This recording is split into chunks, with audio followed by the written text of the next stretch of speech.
Good evening on this busy night here in Washington. In a short time, President Biden will deliver his first State of the Union address amid growing challenges both at home and abroad. Russia's war in Ukraine is escalating with missile attacks against government buildings and accusations of war crimes leveled against the Kremlin. Human rights groups say Russian troops are targeting hospitals and schools. And a U.S. official tells CBS News that Russian forces could isolate the city of Kyiv in a week and take the capital 30 days after that. The president spoke by phone today with Ukraine's President Zelensky for about 30 minutes. The State of the Union speech, which is traditionally heavy on domestic issues, tonight will begin with Ukraine.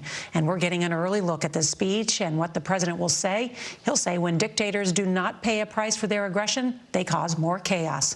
We have got a team of reporters with the latest from Ukraine. But first, let's go to CBS's Nancy Cordes at the White House. Nancy?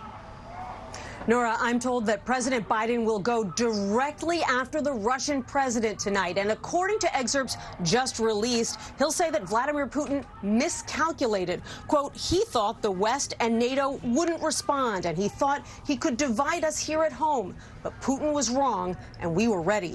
This high-profile speech has been written and rewritten again in response to changing world events.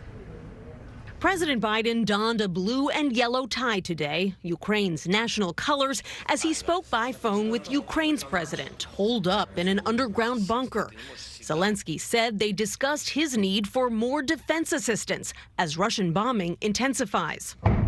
The U.S. and its allies unleashed more economic firepower today, Apple halting all product sales in Russia as Visa and MasterCard blocked Russian banks from their networks. Ford suspended operations in Russia following GM's lead. And the operator of the new Nord Stream 2 natural gas pipeline from Russia to Germany filed for bankruptcy in the face of crippling sanctions. But fears of a worldwide shortage forced oil prices up more than 10% today to their highest level in 7 years, even after other oil-producing nations, including the U.S., agreed to release 60 million barrels of crude from their reserves. A gallon of gas now costs 24 cents more than it did just a month ago. We are not able to afford it anymore.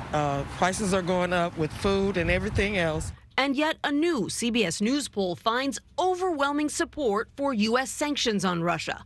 And Ukraine is the #1 issue Americans want to hear about tonight, ahead of the economy, inflation, and the coronavirus. As the pandemic recedes, the social distancing required at last year's joint address has been eliminated, and masks will be optional. What has returned is the fortress-like security at the Capitol, a legacy of the January 6th insurrection.